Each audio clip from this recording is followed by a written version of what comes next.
प्रवीण जी, बहुत कम पत्रकार ऐसे हैं ग्वालियर में जो कि प्रासंगिक विषयों को पूछते हैं, और आपने ग्वालियर में ये विषय उठाया है, ये वास्तव में इसके लिए आपको साधुवाद। साथियों नमस्कार, न्यूज़ ऑफ ग्वालियर में आप सभी का स्वागत है। मैं हूं आपके साथ प्रवीण शर्मा और आज हमारे साथ मौजूद हैं ग्वालियर दक्षिण विधायक प्रवीण पाठक जी।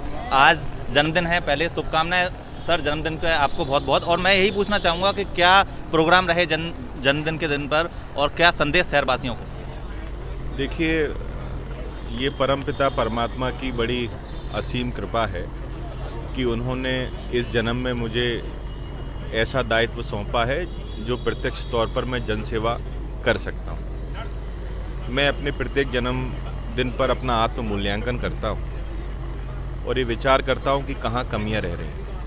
इस जन्मदिन पर भी मैंने उसी निरंतरता को रखा और जहाँ जहाँ पिछले 2-2.5 सालों में कमी रही उसको सुधारने का फिर से एक दृढ़ संकल्प लिया है। आज दिन भर क्षेत्रवासियों का आशीर्वाद लिया। हमारे ग्वालियर दक्षिण विधानसभा के जितने भी नन्हे विधायक थे उन सबसे मिला, कई धर्मगुरुओं का आशीर्वाद लिया, कई जो हमारे यहाँ दक्षिण विधानसभा में सिद्ध स्थान है, चाहे वो रोकड़िया सरकार हो, उन सबका आशीर्वाद लिया और ईश्वर से प्रार्थना की कि जो बचा हुआ मेरा शेष काल है उसमें और बेहतर तरीके से बचे हुए 2.5 वर्षों में दक्षिण विधानसभा के लोगों के लिए और बेहतर काम मैं कर पाऊँ। सर, जिस तरह से महंगाई बढ़ रही है और पेट्रोल डीजल के दाम भी बढ़ रहे हैं, तो अब आगे विपक्ष की क्या भूमिका रहने वाली है? देखिए, मैं बधाई देता हूँ आपको इस बात के लिए कि आपने बहुत जायज़ प्रश्न पूछा है। ये बात सच है कि लोकतंत्र में विपक्ष की हमेशा भूमिका रहती है। यदि हम देश में स्वच्छ लोकतंत्र चलाना चाहते हैं तो उसमें विपक्ष की एक अपनी भूमिका होती है। पर दुर्भाग्य ये है कि पिछले 7-8 सालों से जिस प्रकार का इस देश में माहौल है, जो सरकारें इस देश में विराजमान हैं, उन्होंने तानाशाही की पराकाष्ठा को पार कर दिया है। सरकारों के चाल, चरित्र और चेहरे पे बहुत अंतर है। मुझे सरकार की मंशा पर भी अब शक होता है और मैं बहुत दुख के साथ ये बोलना चाहता हूँ कि जब से मैं सक्रिय राजनीति में आया हूँ, 2-3 बार ऐसी घटनाएं मैंने देखी हैं जिसमें लोकतंत्र की सार्वजनिक तौर पर हत्या की गई है। और जब भी इतिहास गवाह है कि जब भी सत्ता के लिए नैतिक मूल्यों की आहुति दी जाएगी तो उस राजा की प्रजा ठीक से नहीं रह सकती, उस राजा के राज्य में स्थितियां अनुकूल नहीं रह सकती। जहां तक मध्य प्रदेश की बात है तो मुझे अच्छे से याद है कि किस प्रकार के सरकार के एजेंडे थे, किस प्रकार के वायदे थे। आज पूरे मध्य प्रदेश में ही नहीं अपितु पूरे देश में, चाहे पेट्रोल डीजल की कीमतों को लेकर बात हो, चाहे बिजली के बिलों को लेकर बात हो, चाहे युवाओं की रोजगार को लेकर बात हो, चाहे किसानों की बात हो, चाहे व्यवसायियों की बात हो, एक भी वर्ग इस देश में ऐसा नहीं है जो कि इस सरकार से सरोकार रखता हो और जिसको इस सरकार ने पिछले इतने वर्षों में कुछ दिया।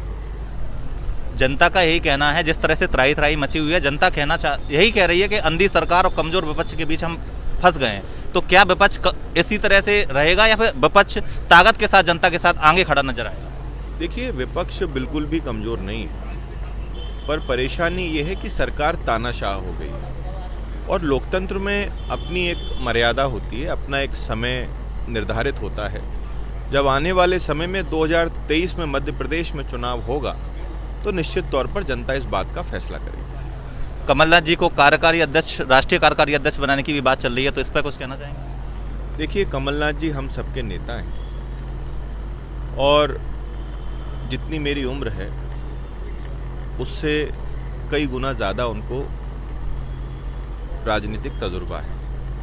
हम तो यही चाहेंगे कि उनके नेतृत्व में हम मध्य प्रदेश में काम करें और 2023 में मध्य प्रदेश में फिर से जन कल्याणकारी सरकार बनाएं। ग्वालियर में जल संकट भी गहरा सकता है आपकी विधानसभा और सभी विधानसभाओं में, क्योंकि पानी इस बार नहीं बरसा है और जो डैम है वो भी खाली होता जा रहा है। तो इसके लिए क्या बातचीत हो रही है इस प्रशासन? प्रवीण जी, बहुत कम पत्रकार ऐसे हैं ग्वालियर में जो कि प्रासंगिक विषयों को पूछते हैं। और आपने ग्वालियर में ये विषय उठाया है, ये वास्तव में इसके लिए आपको साधुवाद। जब से मैं विधायक बना हूँ, हर जिला योजना समिति की बैठक में, हर एडमिनिस्ट्रेटिव बैठक में मैंने ग्वालियर के पेयजल को लेकर बात की है। चाहे वो अमृत योजना की बात हो या डैम्स की बात हो या हमारी नहरों की बात हो। परेशानी ये है कि ग्वालियर अंचल के पास आज सरकार में एक सशक्त नेतृत्व है, पर उसके बाद भी केवल कुछ ब्यूरोक्रेट्स और कुछ नेताओं के निज स्वार्थ के चलते ग्वालियर को सफ़र करना पड़ रहा है, ग्वालियर को हाशिए पर रखा गया है। आज भी जिस प्रकार की योजनाएं बन रही हैं, मुझे नहीं लगता कि कुछ बहुत ज़्यादा सकारात्मक परिणाम भविष्य में सामने आएंगे।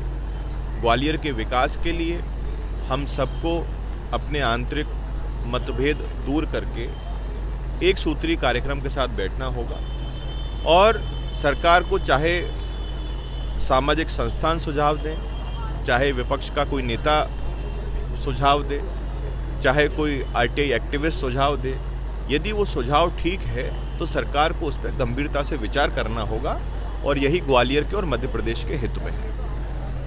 अंतिम बात पूछना चाहूँगा कि अब तीसरी लहर की बात चल रही है और तीसरी लहर आ भी सकती है। जिस तरह से लापरवाह लोग हो गए हैं और चीज़ों को नहीं फॉलो कर रहे हैं, कोविड अप्रोप्रिएट बिहेवियर भी नहीं अपना रहे हैं, तो क्या कोई संदेश देना चाहेंगे? देखिए, ये बात सच है और मैं स्वयं भी इस बात के लिए आज अपराधी हूँ। अभी जो ट्रेंड हम लोग देख रहे हैं, चाहे वो ग्लोबली लेवल पर हो, उसमें वेरिएंट बदला है वायरस का। सबसे पहले तो इस देश में आवश्यकता है कि जब भी अब कोविड का संकट दोबारा गहराए तो पूरे देश में एक लाइन ऑफ ट्रीटमेंट होना चाहिए, जिसके पिछले 2 वर्षों में सबसे ज़्यादा कमी रही। मुझे उम्मीद है, मैंने व्यक्तिगत रूप से पीएमओ में भी पत्र लिखा है और मुझे इस बात का पूरा भरोसा है कि सरकार उस पर विचार करेगी। आपके साथी विधायक जो हैं लाखन सिंह यादव जी, उन्होंने आरोप लगाया है और वैक्सीनेशन में धांधली का उन्होंने बताया है कि धांधली हुई है और उसकी जांच हम करवाएंगे। इस पर क्या कहना है? देखिए, मैं आश्चर्यचकित हूँ कि उन्होंने केवल वैक्सीनेशन के विषय में ही धांधली क्यों कही। धांधली तो इस सरकार में हर विषय में है। राशन को बांटने में धांधली, वैक्सीनेशन में धांधली, कोविड टेस्ट में आरटीपीसीआर में धांधली, दवाओं में धांधली, रेमडेसिविर इंजेक्शन में धांधली, जितने ऑक्सीजन के बेड थे अस्पतालों में उनमें धांधली। तो ये तो धांधली वाली सरकार है। लाखन सिंह जी ने कुछ गलत नहीं कहा और मैं अगर सरकार को थोड़ी भी शर्म होगी तो जो मुद्दे जनता से जुड़े हुए हैं उन पे सख्त से सख्त अधिकारियों के विरुद्ध कार्रवाई करेगी। बहुत बहुत धन्यवाद विधायक जी, हमें समय देने के लिए।